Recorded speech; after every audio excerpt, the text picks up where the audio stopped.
YG와 JYP의 책걸상.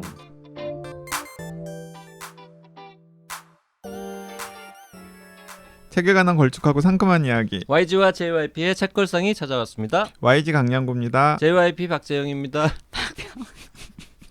죄송합니다. 박병 박혜진입니다. 박병은 방송을 시작하기 전부터 뭐 너무 재밌습니까? 너무 책걸상 출연이 너무 재밌습니까? 네, 두 분을 보는 게 너무 재밌어요.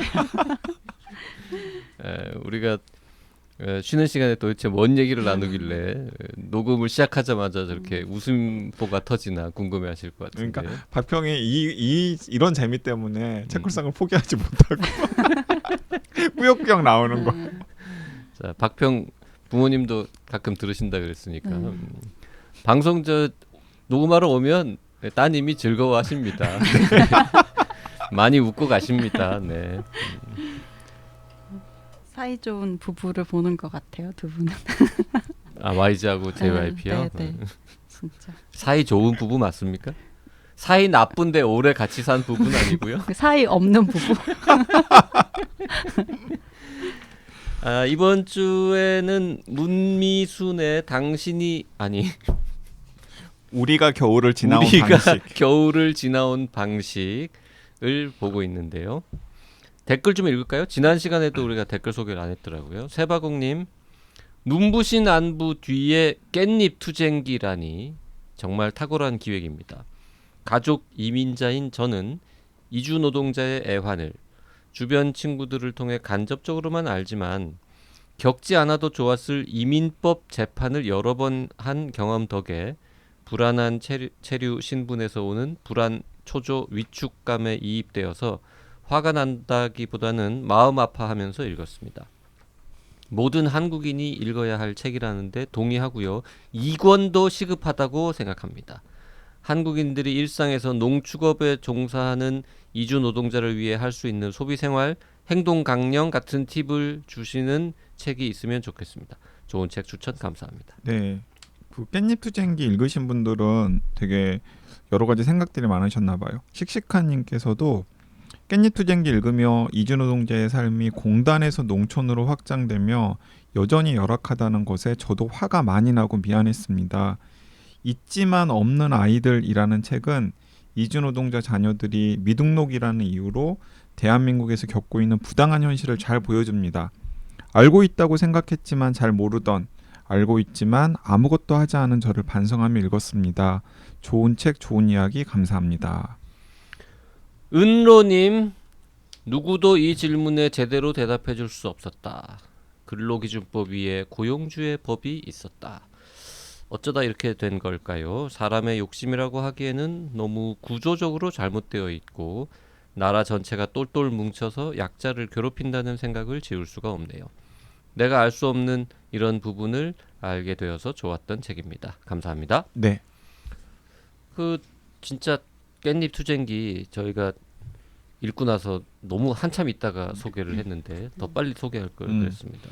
근데 깻잎 투쟁기도 그렇고 우리가 이번 주에 읽는 우리가 겨울을 지나온 방식도 그렇고 저는 좀 어떤 걱정이 드냐면 읽기도 전에 많은 독자들이 편견을 가지시는 것 같아요. 뭐 무겁고 답답하고 재미없을 것이다. 네, 그러니까 무겁고 답답하고 재미없을 것이다. 그런데 이제 그건 다 약간 편견인데 하나는 일단 재미없지 않아요. 솔직히 깻잎 투쟁기는 막 읽다가 웃음이 난다거나 그런 건 조금 적지만은 근데 계속해서 잘 읽히고 네. 흥미진진하게 잘 읽힌다는 표현은 맞고요. 네. 우리가 겨울을 지나온 방식, 이 책은 심지어 웃기고 재미있지 않습니까? 그러니까 중간에 헛웃음이 나오는 대목들이 흥미진진하기도 있죠. 하고. 흥미진진하면서 그래서 그러니까 둘 다 그러니까 우리가 겨울을 지나온 방식이나 깻잎 투쟁기나 굉장히 잘 읽히는 책이고요. 그리고 잘 읽히는 책을 넘어서서 좀 우리의 마음을 흔드는 게 있어요. 그래서 저는 약간 그런 느낌 드는데 우리가 항상 사탕이나 초콜릿만 먹을 수는 없잖아요. 그러니까 너무 달달한 것에만 항상 노출되어서는 건강이 나빠지잖아요. 그리고 그 미각을 풍부하게 유지하는 데도 도움이 되지 않고 그리고 또 진짜 꼭 먹어야 될 쓴약 같은 경우를 제대로 먹지 않았을 때는 그 치료의 시기를 놓쳐가지고 병이 더 악화되는 수도 있고 그러니까 이제 그런 점에서 저는 저 얘기를 저렇게 길게 하는 게 오히려 편견을 조장하는 거라니까. 아니 왜냐하면은 책이 얼마나 무겁고 재미없으면 저렇게까지 아니, 그게 아니라고 부인할까. 그게 아니고 지레 그냥 그 지난 시간에 박평도 이야기했잖아요. 우리가 겨울을 지나온 방식 좋다고 읽어보라고 이야기 많이 주변 사람들한테 했는데 별로 반향이 좀 없었다면서요. 제가 이야기를 잘 못해서 이야기를 수도? 잘 못했거나 아니면 박평 자체가 영향력이 별로 없거나. 아니 박평 영향력 진짜 많아요. 제가 요즘에는 한국 소설들을 읽으면서 어떤 생각을 하냐면 한 50년에서 100년 후에 2020년 즈음에 한국 문학을 정리를 하는 누군가 문학사가가 딱 본다면 2020년 즈음에 한국 소설은 박평 박평이 추천한 책과 박평이 음. 추천하지 않은 책 박혜진이라는 사람이 추천한 책과 박혜진이라는 사람이 추천하지 않은 책으로 나뉘는구나.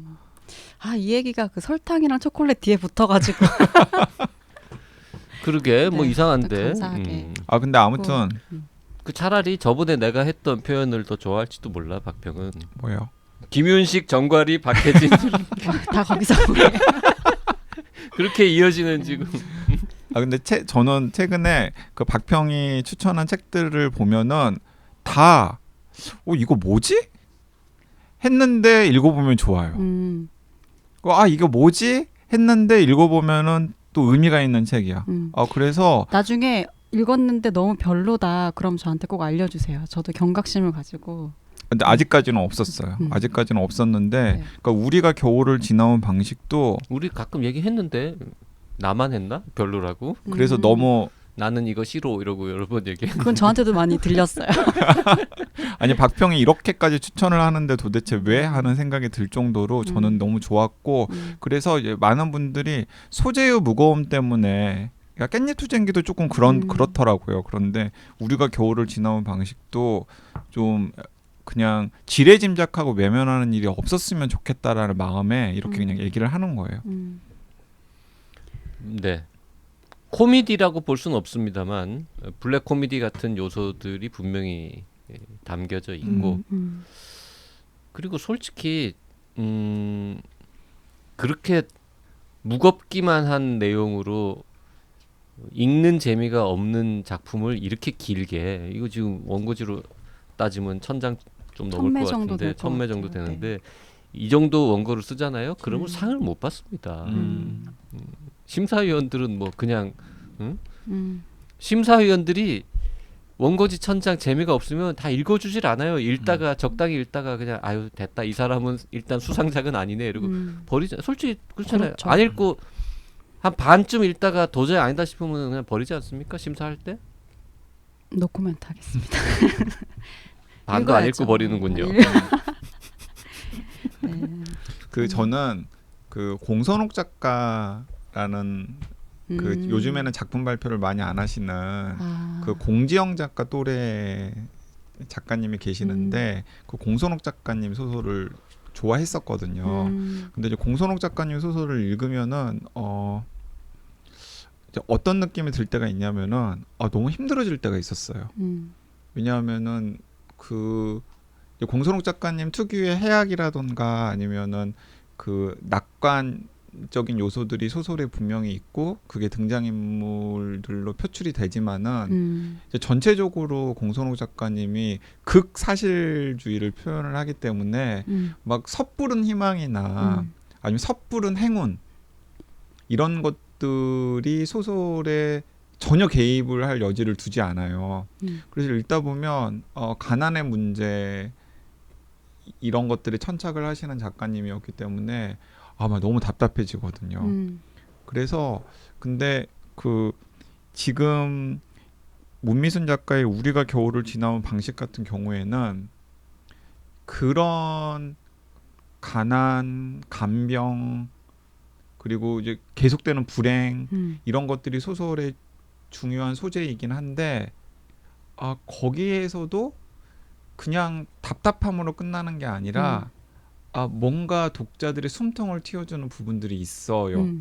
근데 저는 그게 있어가지고 더 좋았던 것 같아요. 맞아요. 저도 거의 똑같이 그런 예. 생각을 했는데 그 결국에는 되게 희망적으로 끝나거든요. 그러니까 여기에다 대고 해피엔딩이라고 말할 수는 없겠지만 누가 봐도 희망의 얘기를 하면서 끝나는데 그게 사실 해피엔딩이 아닐 수도 있어요. 네. 실제로는.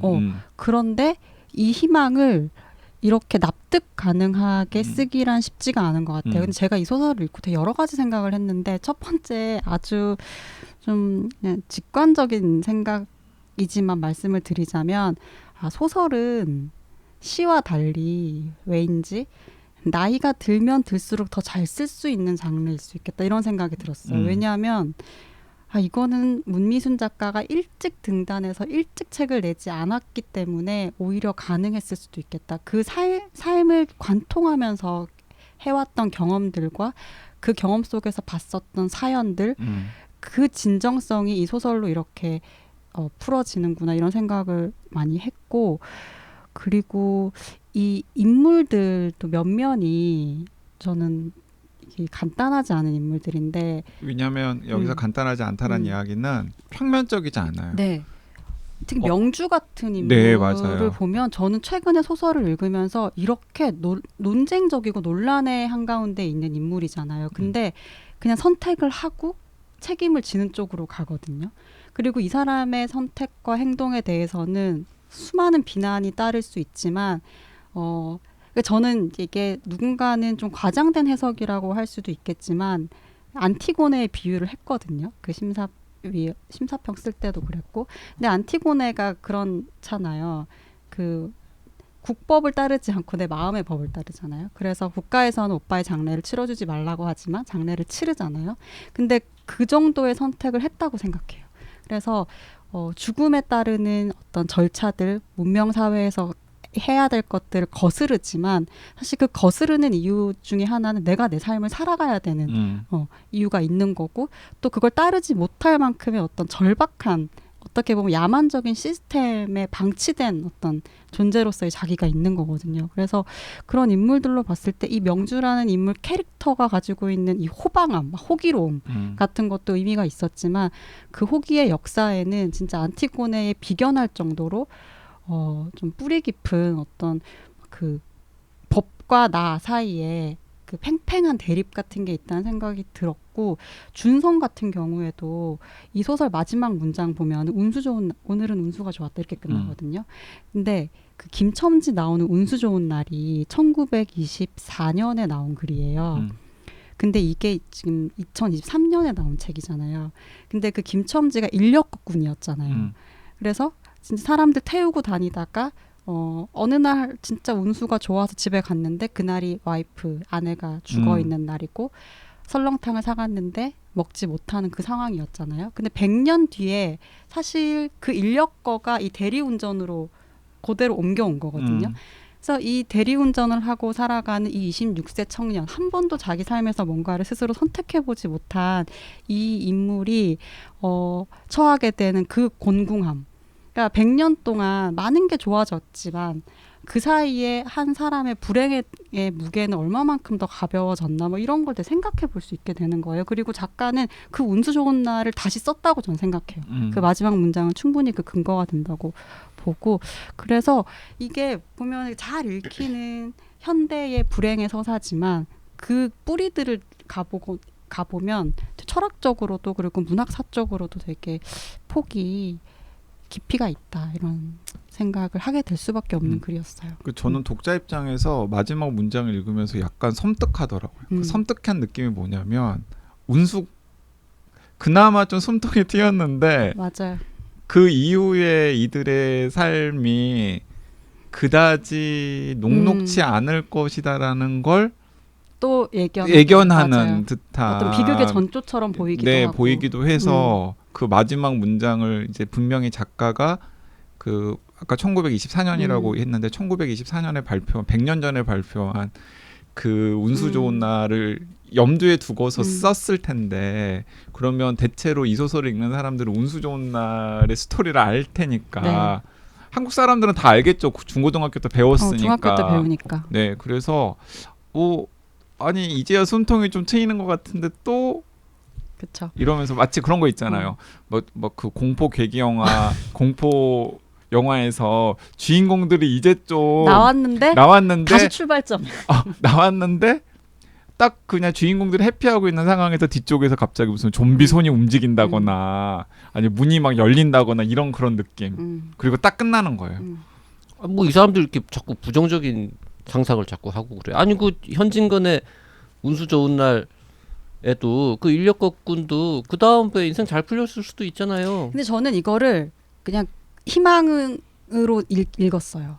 왜냐하면 그 전에 이 준성에게 도움이 어쨌든 도움의 손길이 오고 그 이웃이라는 코드가 어찌 됐건 이 상황을 조금 더 모면에 나갈 수 있는 진짜 힘이 됐던 거고 저는 그게 진짜 작가가 이야기하려는 것이긴 할 텐데 그게 최선인가라는 생각은 있죠. 근데 사실 그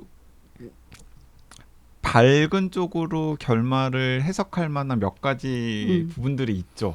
예를 들면 이 정도면 최선의 결말이야. 그럼 설정 진짜. 처음에 시작에 비하면 거의 해피엔딩이죠. 왕 해피엔딩이지. 아니, 왕 해피엔딩도 맞고 왕 해피엔딩이 지속될 수 있는 또 막 가슴 철렁한 순간들이지만 사실은 결과적으로는 좋았던 막 할머니가 있어 막 그런 거 있잖아요. 아 맞아. 하이라이트죠 이 소설에서. 이거 괜찮죠. 할머니가 있어 이거 뭐 읽지 않으면 모르죠. 네, 할머니가 있어. 아유 하이라이트입니다. 이 부분을 보기 위해서는 가슴 철렁. 250쪽을 다 읽으셔야 됩니다. 맞아요. 네, 그 마지막 진짜 한 서너 페이지 앞에 나오는데 진짜 거기서 아니 이렇게 끝낸다고? 맞아 할머니. 그 어쨌든 오늘은 운수가 좋은 날이다라고 끝나는 이 작품인데 아까 요 마지막 문장에 대한 얘기를 하시는 박평의 모습을 보니까 조만간 이제 그것을 보았어 속편이 나오면 이 소설의 마지막 문장이 나오겠구나라고. 아니 그리고 저는 그 박평이 방금 이야기하면서 역시 평론가는 다르다라는 걸 새삼 느꼈는데 아니 어떻게 1924년에 나온 현진건의 운수 좋은 날 그러니까 운수 좋은 날을 염두에 두고 썼던 표현이라는 건 알았지만 저 찾아볼 생각을 못했는데 이게 1924년에 나왔고 인력거꾼이고 대리운전 이게 딱 연결을 시키니까 이거 운수 좋은 날 2다. 이건 정말 제목을 운수 좋은 날로 했으면 어땠을까 이걸. 사실 그래도 괜찮았을 것 같아요. 아예. 100년 후에 다시 쓴 운수 좋은 날. 맞아요. 우리 저 어디야 여기 나무엽 의자? 여기 출판사에 연락 좀 해줘 봐봐. 이거 지금 잘 아니 이미 나왔는데 무슨 표지가리 해가지고 새로. 그러면 뭐 대답이 없겠죠. 뭐라는 거야? 막 이러면서 그 찾아봤죠? 박평님 뭘요? 몇 년도 작품인지는 그럼요. 외우고 있는 건 아니지. 1924년 이런 거. 그냥 작품을 찾았는데 공교롭게도 이게 100년 전이구나. 그리고 제 인력거꾼 그리고 대리운전 기사 이런 거. 저 운수 좋은 날을 떠올린 거는 요 표현과 대리운전 인력거까지 그렇죠. 때문에 떠올렸는데 요 이제 구라를 좀 풀려면 왠지 이렇게 연도 같은 것도 얘기해 주면 더 좋으니까. 구라라니요. 저의 비평 활동을 구라 찾아봤더니 네. 딱 마침 또 이게 맞아요. 약간 아쉬웠죠. 2023년이었으면 더 그럴 듯 근데 했는데 2023년이나 2024년이나 딱 100년 전이라고 할 수 있었는데 아깝네. 근데 거의 100년 만에 나온. 그쵸. 네.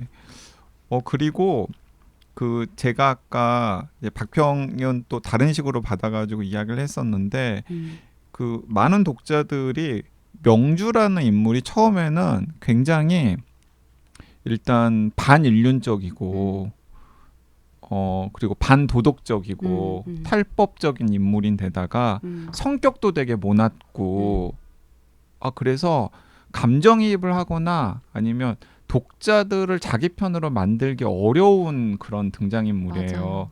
근데 진짜 신기한 게 뭐냐면 점점 그 페이지를 넘기면서 명주의 사연을 독자들이 알게 되면서 조금씩 독자들이 명주에게 마음을 열어가는 거예요. 근데 독자들이 명주에게 마음을 열어가는 그 과정과 명주의 캐릭터가 좀 더 입체적으로 약간 그동안 보여지지 않았던 다른 면모들, 그러니까 윤리적인 면모들, 그 다음에 타인을 배려하는 면모들, 그리고 상황을 좀 이렇게 넓게 보면서 약간 주도하는 그런 모습들, 일종의 그러니까 반영웅의 모습들인 거죠. 그런 모습들이 등장하는 거랑 절묘하게 겹치는 것도 저는 이 문미순 작가가 그 명주라는 인물을 좀 이렇게 굉장히 잘 풀어냈다는 생각이 들었거든요.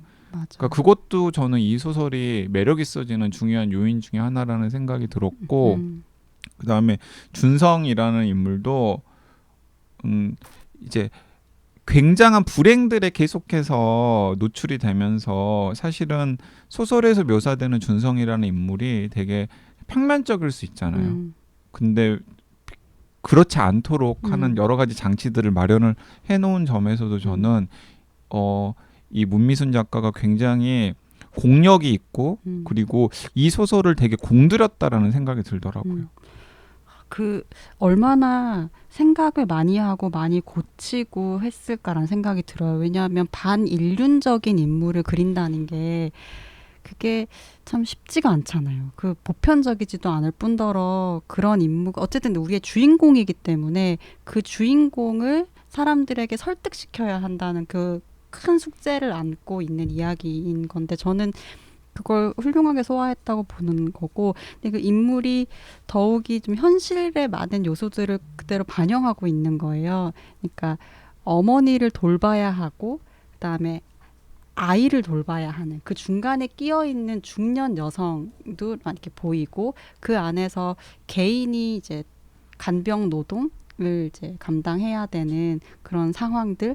근데 그러면서 처음에는 어떤 상황에 다 눌려 있지만 시간이 지나면서 그 자신의 상황과 준성이라는 인물이 처해 있는 상황을 뭔가 해결해주는 해결사로 나서는 진짜 주인공이잖아요. 그래서 서서히 진짜 주인공이 돼가는 그 과정이 이 두 사람이 자기 삶에서도 큰 상황들에 그냥 눌려서 이끌려서만 사는 게 아니라 진짜 주인공이 돼가는 그 과정들로 또 은유가 되는 것 같아서 여러모로 좀 진짜 수상할 만한 작품이다. 문미순 작가는 이 작품을 처음 구상한 다음에 초고는 3개월 만에 다 썼는데요. 수정하는데 2년 가까이 시간을 썼다고 인터뷰에서 밝힌 게 있군요. 세계문학상은 세계일보가 주는 상이기 때문에 문미순 인터뷰는 세계일보에서 가장 길고 자세하게 실어놨는데 그 인터뷰를 보다 보니까 제목이 투고 당시의 제목이 아까 야만의 계절이라고 했잖아요. 야만의 겨울이죠. 네, 야만의 겨울로 네. 처음에 투고가 됐네요. 네. 정정하겠습니다. 네. 이 인터뷰도 읽어보시면 재밌을 것 같습니다. 서평 기사도 많이 나왔던 거 많이 났어요. 기억해. 서평 기사 꽤 많이 났는데 작가 인터뷰는 확실히 상준 세계일보에서 제일 정성 들여서 길게 했네요. 근데 그 서평 기사를 썼을 때 저도 몇 개 찾아봤는데 이 너무 약간 소재에만 주목을 하는 바람에 오히려 독자들한테 이 소설을 좀 읽어야겠다라는 매력 포인트를 못 던져준 것 같아요. 완전 사회소설 네. 색채만 강하게 있을 것 같고 막 그런 느낌. 근데 저는 그 웬만한 그 OTT의 드라마나 영화보다 이 소설이 훨씬 더 몰입감이 있었어요. 네, 재밌었어요. 네, 굉장히. 네. 그래서 진짜 뭐 요즘에 책걸상 청취자들 중에서 요즘 좀 이렇게 약간 읽을 만한 싸늘한 소설 없나. 우리가 방송했던 것 중에도 떠오르는 작품들이 여러 개가 있는데요. 일단 먼저 그 당신의 노후라는 작품 우리 방송 같이 했었죠. 그 현대문학 핀 시리즈. 네, 박형서. 박형서. 네. 그 작품도 떠올랐고요. 요거 읽으면서. 그다음에 일본 소설 중에 70세 사망 법안 가결. 그것도 우리 방송했었잖아요. 네. 솔직히 당신의 노후나 70세 사망 법안 가결보다 재미 측면에서 뭐 이게 더 재밌어요. 페이지가 잘 넘어가고 왜냐하면 더 흥미진진하지 않습니까? 그 당신의 노후나 아니면 그 70세 사망 법안 가결은 가상의 상황을 그 가져와 가지고 뭐 이렇게 스토리를 그러게. 전개하고 그러게 있지만 일종의 SF였네 그거는. 둘 다. 하지만 그 소재가 특이하고 그래서 우리가 방송을 했던 거지. 그 스토리의 완성도라던가 소설의 완성도 측면에서는 사실 고개를 좀 갸우뚱했었거든요.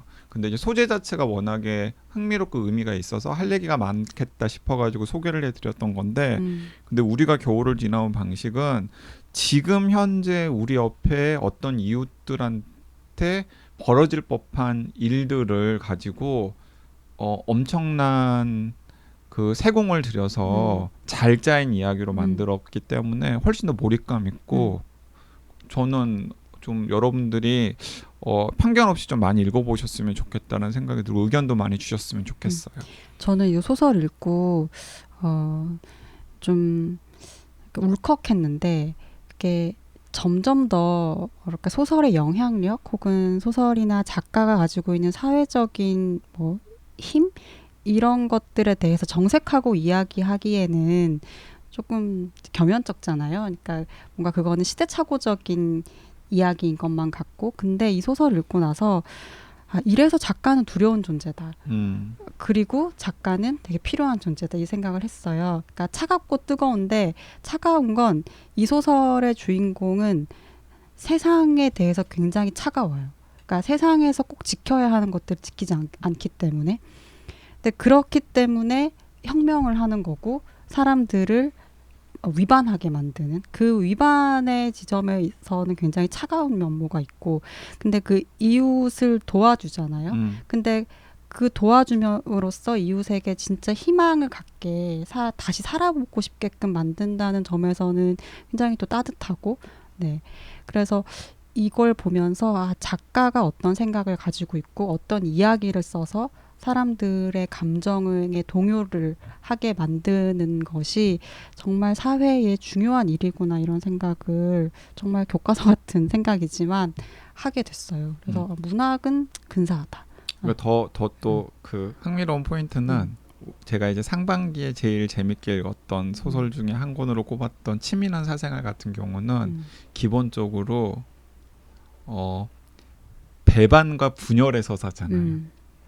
그런데 이 우리가 겨울을 지나온 방식은 그들보다 훨씬 더 끔찍한 상황에 처한 이제 사람들이 배반과 분열하는 게 아니라 이해하고 연대하는, 그렇죠. 연대하죠. 이해하고 연대하는 또 이야기로 읽히기 때문에 그것도 묘하게 대립이 되네요. YG의 저 해석은 문미순 작가가 들으면 되게 좋아할 것 같아. 이 작품의 엔딩 특히 이거를 아까 뭐라 연대와 뭐 이해와 연대. 이해와 연대의 이해와 이야기다. 연대.